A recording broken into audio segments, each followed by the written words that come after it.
की जब फ्रांस पर नाजियों का कब्जा था। इसी दौरान अमेरिकन सोल्जर्स की एक टोली जंगल में सो रही थी। तभी उनमें से एक फौजी क्रिस को एक भयानक सपना आया और जब वो जागा तो उसने देखा कि कोई तो उनकी तरफ पास वाले पेड़ से झांक रहा है। उस साये ने अपनी नजर क्रिस पर गड़ाए रखी। क्रिस और भी ज्यादा बेचैन हो गया और अपनी पिस्टल निकालने लगा, लेकिन उससे पहले ही सामने खड़े उस इंसान ने अपनी पिस्तौल क्रिस पर तान दी। डरे हुए क्रिस ने उससे पूछा कि तुम क्या चाहते हो। क्रिस को यकीन था कि अब ये मुझे मार देगा, इसीलिए उसने अपनी आंखें बंद कर ली। लेकिन जब उसने दोबारा अपनी आंखें खोली तो वो साया गायब हो चुका था। अगली सुबह क्रिस और उसकी टोली एक बेस तक पहुंचने के लिए तैयारियां करने लगे। टोली का वहां पहुंचना बेहद जरूरी था। कर्क की जराबों की वजह से उसके पैर में बहुत खुजली हो रही थी, इसीलिए उसने बुच्ची से पूछा कि तुम्हारे पास एक्स्ट्रा जराब है क्या भाई। लेकिन इसी बात पर बुच्ची और यूजीन कर्क का मजाक उड़ाने लगे। मजाक मजाक में बात थोड़ी ज्यादा बढ़ गई, लेकिन तभी क्रिस ने टोली को आगे बढ़ने का ऑर्डर देकर झगड़ा रोक दिया। बेस की तरफ जाते वक्त सोल्जर्स को एक जीप की आवाज सुनाई दी और सभी अपनी बंदूकें और ग्रेनेड बॉम्ब लेकर तैनात हो गए। फौजियों ने जीप को उड़ा दिया और फिर बचे हुए दुश्मनों को खत्म करने के लिए उनके पास चले गए। टैपर्ट ने एक ऑफिसर से एसएस पैच इनाम के रूप में निकाल लिया और उसके एक सोने के दांत को भी। जब बुची नक्शे और खुफिया मैसेज को ढूंढ रहा था, उसी वक्त कर्क को एक और सैनिक मिल गया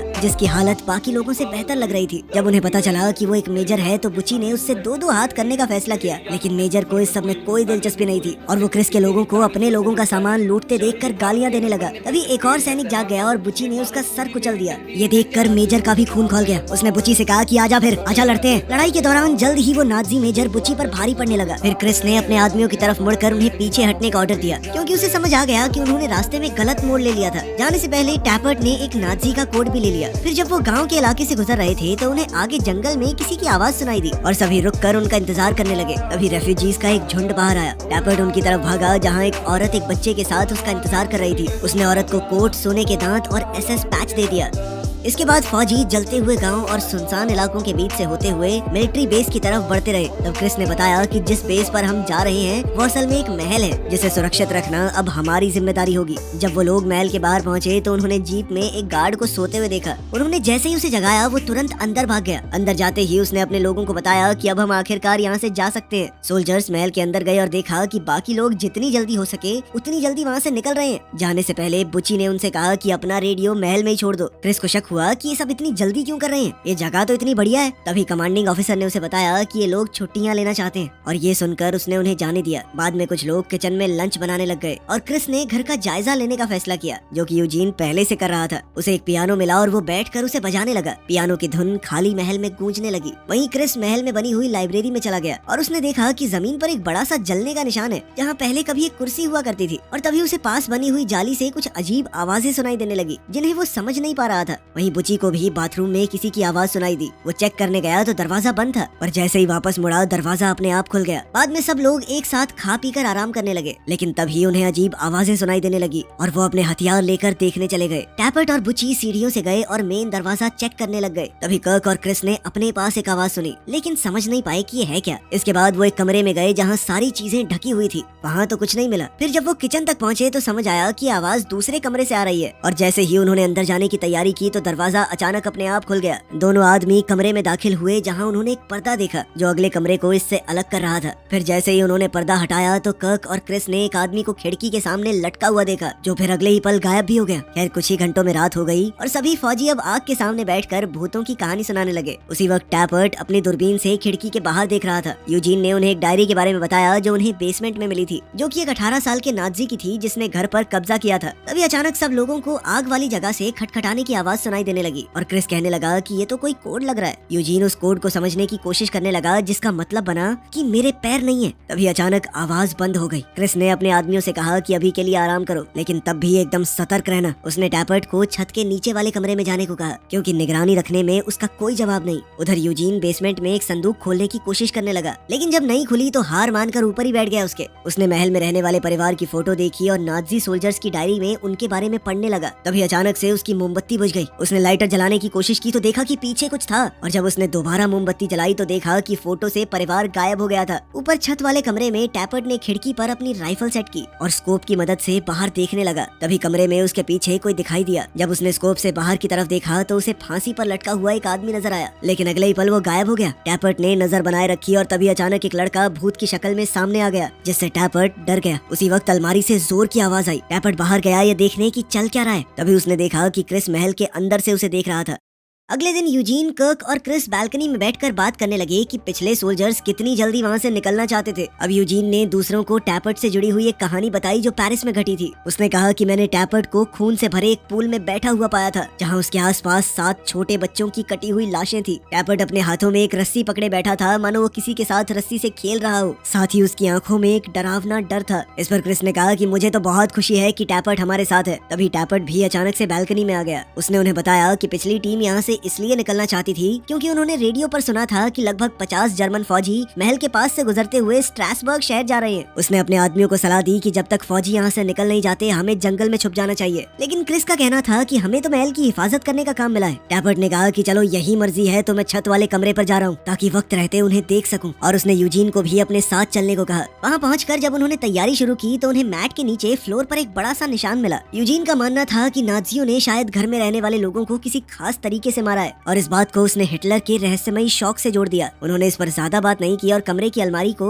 एक तरफ से दूसरी तरफ ले जाने लगे। जैसे ही अलमारी ने निशान को छुआ, अलमारी का दरवाजा यूजीन की उंगलियों पर बंद हो गया और उसकी एक उंगली टूट गई। उसे लगा कि टैपर्ट ने जानबूझकर ऐसा किया है, इसीलिए उसने उसे अलमीरा की तरफ धक्का दे मारा। फिर जब उसने शीशे में देखा तो उसे एक लटकी हुई औरत की परछाई नजर आई। बाद में यूजीन, क्रिस और कर्क रेडियो पर एक आवाज सुन रहे थे। तभी उन्हें कुछ बहुत डरावनी आवाजें सुनाई देने लगी। इसी दौरान उन्हें एक औरत की आवाज भी सुनाई दी जो कह रही थी कि वो तुम्हारे लिए आ रहे हैं। अब तो सबने मान लिया कि ये महल भूतिया है और कर्क ने कहा कि नाजियों के आने से पहले हमें यहाँ से निकल जाना चाहिए। अचानक आग वाली जगह पर फिर से कोड वाली आवाजें आने लगी। यूजीन ने उस कोड को तोड़ा और उसका मतलब निकला कि अगर तुम यहाँ से निकले। जैसे ही वो लिख रहा था किसी चीज ने उसके हाथ पर कब्जा कर लिया और इस लाइन को पूरा किया कि तो तुम मरोगे। मतलब कि यहाँ जो भी चीज है वो उन्हें चेतावनी दे रही थी कि यहाँ से जा भी नहीं सकते वो। उस रात फौजियों ने नाजियों के आने की तैयारी की, जिसके चलते टैपर्ट छत वाले कमरे में था और बाकी सब दरवाजे के पास बैरिकेड के पीछे छुप गए। जब नाजीज वहाँ पहुँचे तो टैपर्ट ने उन्हें देख लिया और बाकियों को सिग्नल दिया कि नाजी सैनिक बाहर जमा हो रहे हैं। जल्द ही नाजियों ने महल को घेर लिया और अंदर घुसने की कोशिश की, लेकिन दरवाजे बंद थे तो वो वापस ट्रक में बैठकर आगे बढ़ने की तैयारी करने लगे। लेकिन तभी छत से एक बहुत तेज आवाज आई। ये सुनते ही नाजी वापस आ गए और उन्होंने महल पर हमला शुरू कर दिया। टैपर्ट एक एक करके दुश्मनों को खत्म करने लगा। अचानक नाजियों ने बैरिकेड के सामने एक बम फेंका, लेकिन बुच्ची बेखौफ होकर उस पर कूद पड़ा और पूरा धमाका उसने अपने ऊपर ले लिया। लेकिन इस धमाके से क्रिस कमरे में दूर जा गिरा। वो चक्कर खाकर उठा, लेकिन फिर भी रुकने की बजाय नाजियों पर गोली चलाता रहा। नाजी ज्यादा थे, वो अंदर घुसने लगे। तभी क्रिस बेसमेंट की तरफ भागकर सीढ़ियों के नीचे छुप गया ताकि वो अपने आप को छुपाकर पीछे आने वाले ऑफिसर्स पर हमला कर सके। इसी बीच यूजीन लाइब्रेरी में छुप गया। तभी उसे अपने पीछे किसी की आहट सुनाई दी और एक बार फिर जाली से अजीब आवाजें आने लगी। उसने अपनी बंदूक तैयार की, लेकिन जैसे ही वो टेबल के नीचे से बाहर आया तो उसका सामना किसी नाजी से नहीं बल्कि एक भूत से हुआ जो अचानक आग में जल उठा। तभी एक जर्मन फौजी ने बुच्ची का बुरी तरह से तबाह हुआ शरीर देखा। फिर पास में एक दूसरी लाश पड़ी थी, वो उसे चेक करने लगा। तभी क्रिस ने मुड़कर उसे और बाकी 2 आदमियों को मार गिराया।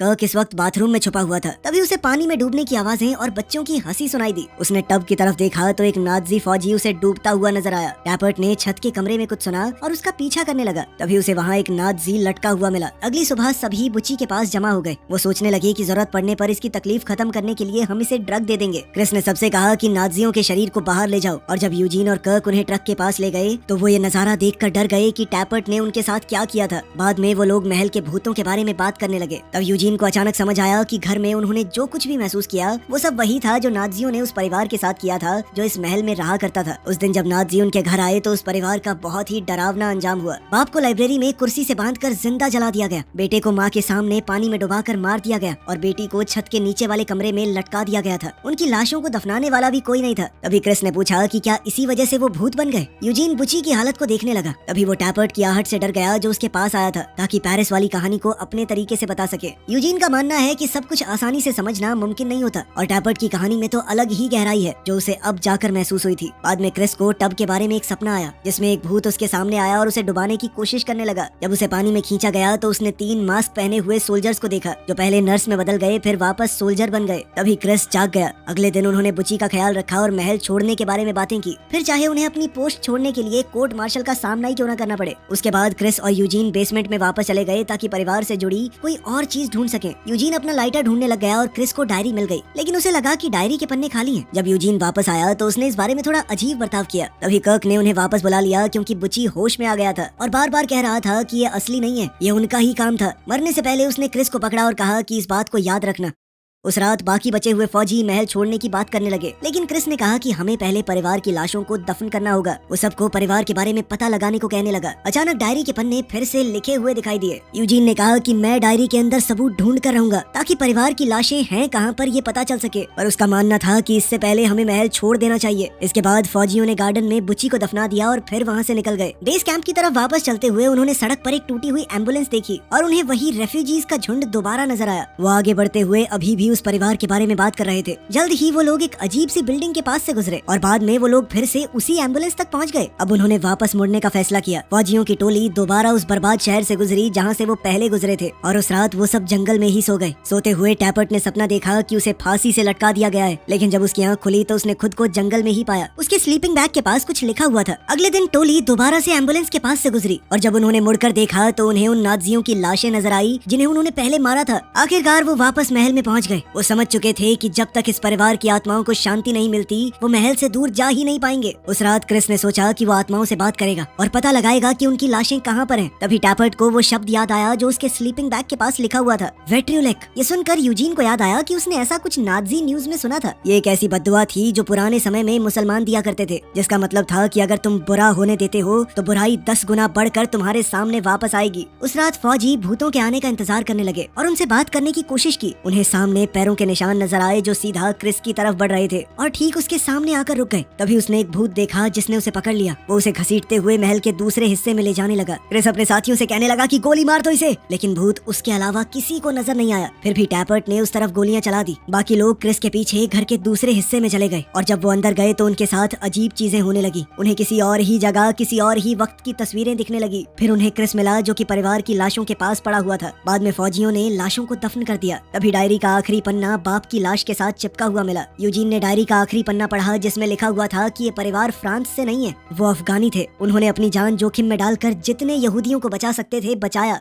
बाद में महल के अंदर यूजीन को परिवार की डायरी का एक बार फिर से ख्याल आया और वो उसे दोबारा पढ़ने लगा, मगर अब डायरी में लिखे शब्द बदल चुके थे। इस बार ये लिखा था कि लाशों को दफन करने से भूतों को वापस आने की ताकत मिल चुकी है। तभी अचानक से लाइट चली गई। जब टैपर्ट छत वाले कमरे के बीचों बीच बैठा हुआ था तभी पूरे परिवार के भूत महल में दिखाई देने लगे। भूतों ने फौजियों पर हमला कर दिया और फौजी उनसे लड़ने और उन पर गोली चलाने की कोशिश करते रहे, लेकिन उन पर गोलियों का क्या ही असर होता। अचानक भूतों में हलचल होने लगी और बुची का शरीर एक बार फिर से क्रिस के सामने प्रकट हो गया। वो कहने लगा कि ये सब सच नहीं है। फिर एक भूत उसे आईने के सामने ले गया और कहने लगा कि याद करो। तभी अचानक से क्रिस की आंखें खुली। उसने खुद को नर्सों और डॉक्टर्स के बीच घिरा हुआ पाया। फिर उसने कमरे के आसपास देखा तो उसकी नजर अपने मरे हुए साथियों पर पड़ी। उसने अपनी चादर हटाई और देखा कि उसकी टांगे नहीं है। फिर डॉक्टर ने उसे बताया कि तुम्हारी यादें कुछ देर में वापस आ जाएंगी। अब क्रिस ने याद करना शुरू किया। असल में क्रिस अफगानिस्तान में एक फौजी था और उसकी टोली को एक डॉक्टर को बचाने के ऑर्डर मिले थे जो कि अमेरिकन की मदद कर रहा था। उसका मिशन था उस डॉक्टर को काबुल में एक सुरक्षित घर तक पहुंचाना। जब वो फिर से वर्तमान में आया तो डॉक्टर ने उससे थोड़ी बातचीत की कि कैसा लग रहा है, कैसा महसूस कर रहे हो, वो सब। तभी क्रिस अपनी एक और याद में जाने लगा जहाँ उसने टैपर्ट को 2 लड़कों से बात करते हुए देखा जो कि आपस में खेल रहे थे और टैपर्ट ने उनमें से एक को अपने बेटे का खिलौना दे दिया। इसके बाद टोली घर के अंदर चली गई और उन्होंने डॉक्टर के परिवार को बताया कि उन्हें तुरंत निकलना होगा, लेकिन तभी क्रिस को ऊपर से ऑर्डर्स आए कि तुम लोगों को जल्द से जल्द छुपना होगा क्योंकि दुश्मन घर की तरफ बढ़ रहे हैं। क्रिस ने डॉक्टर से कहा कि मुझे और मेरी टीम को दीवार के अंदर छुपा दो, लेकिन फौजियों की टोली परिवार को भी मरने के लिए छोड़ना नहीं चाहती थी, मगर ऊपर से मिले ऑर्डर्स की वजह से उन्हें मजबूरन ऐसा करना पड़ा। कुछ ही पलों में दुश्मन भी घर में घुस आए। वो डॉक्टर पर अमेरिकन के साथ मिले होने का इल्जाम लगाने लगे। फिर 2 आदमियों ने बच्चों को पकड़ लिया और बेचारी माँ उन्हें छोड़ने की भीख मांगने लगी, लेकिन फिर भी दुश्मनों ने लड़के को पानी में डुबोकर मार डाला और लड़की को फंदे से लटका दिया। फौजी ये तमाशा चुपचाप देखते रहे क्योंकि उन्हें ऊपर से ऑर्डर मिले थे कि एंगेज नहीं करना। आखिर में दुश्मनों ने बाप पर मिट्टी का तेल डालकर उसे जला दिया, जबकि क्रिस और उसके साथी कुछ भी नहीं कर पाए। जब दुश्मन चले गए तो टैपर्ट ने देखा कि बच्चों को भी मार दिया गया था। इसके बाद जैसे ही फौजी घर से बाहर निकले तो माँ चिल्लाते हुए बम के साथ बाहर आई। बुची ने उसे रास्ते में पकड़ लिया लेकिन धमाके को रोक नहीं पाया और सब लोग बम की चपेट में आ गए। जब क्रिस वर्तमान में वापस आया तो डॉक्टर से पूछा कि ये सब क्या चल रहा है। डॉक्टर ने बताया कि हमने एक ऐसा सिमुलेशन बनाया था जिसमें तुम वर्ल्ड वॉर 2 में मौजूद थे। जब अफगानिस्तान में वो बम फटा तो तुम्हारा सिर्फ शरीर घायल नहीं हुआ, उस माँ की तड़प सुनकर तुम्हारे दिल में बहुत ज्यादा गिल्ट आ गई थी, उस परिवार को मरने देने की गिल्ट। ये साफ हो गया था कि ये दर्द तुम में से किसी को भी जीने नहीं देगा, इसीलिए हमने एक मिलती जुलती कहानी तैयार की और तुम्हें उस सिमुलेशन में भेजा ताकि तुम धीरे धीरे इस दर्द को समझकर इससे उभर पाओ। बुची पता नहीं कैसे एक दिन सिमुलेशन से जाग गया। जैसे ही उसने अपने शरीर को देखा तो वो तुरंत मर गया। अब क्रिस सोचने लगा कि महल में उन्होंने जो कुछ भी सुना वो असल में उनके दिमाग के सबकॉन्शियस मैसेजेस होंगे। क्रिस ने डॉक्टर को ये भी बताया कि तुम्हारे सिमुलेशन में कुछ तो गड़बड़ है। ये वेट्रिलेक वर्ड कहाँ से आ रहा था बार बार। फिर नर्स ने बताया कि हर एक फौजी ने किसी न किसी टाइम पे ये वर्ड बोला था जब फौजियों को धमाके के बाद के पल याद आते जहाँ माँ ने उन सबको वेट्रिलेक कहा था। तभी अचानक लाइट्स बार बार जलने बुझने लगी और भूत वहाँ भी आ गए। तब क्रिस कहने लगा कि हमने उन्हें जिंदा कर दिया, उन्हें ताकत दे दी है। तभी साथ में लेटे हुए फौजियों को झटके लगने लगे और क्रिस ने कहा कि मुझे जल्दी से सिमुलेशन में वापस भेजो ताकि मैं अपने साथियों को बचा सकूं। नर्स उसे वापस भेजने के लिए मान गई और साथ ही कहा कि इससे तुम्हारी सारी यादें मिट जाएंगी। इसके बाद क्रिस की आंख सीधा जंगल में खुली जहाँ उसने अपने सामने एक साए को खड़ा देखा और उससे पूछा कि क्या चाहिए तुम्हें। ये पूरी कहानी एक बार फिर से शुरू